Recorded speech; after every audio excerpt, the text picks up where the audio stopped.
Hey guys, so there's something that I wanted to share with you guys. So I had this dream the other day where I was walking in this building. It was like a government facility. And I was walking on the third floor with this woman. She was a Caucasian woman. We were walking and we were talking in the building. And she worked for the government. She was a government agent. While we're walking, the conversation was very intense. Everybody around us was just kind of, doing their job and everything, whatever they were doing. And me and her were having a very intense conversation. At a certain point in the conversation, though, she stopped. And she was intensely trying to get me to understand something. And I was looking at her. And then she pointed at her arm. And she said, like, we are under attack. We are under attack. And then she was like saying, like, these people, like these kind of people, like our kind of people.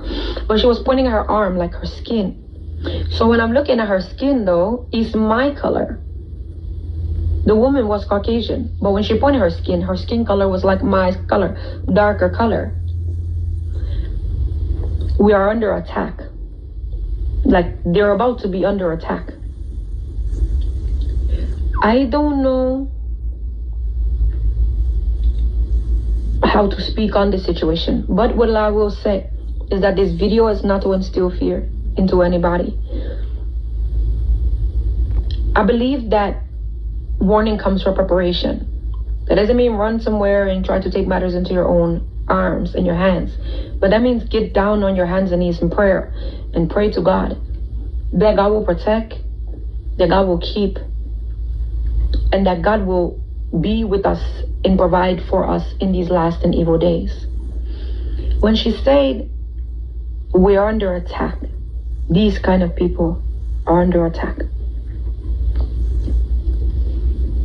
it made me think racist attack. All I could say is that we should pray.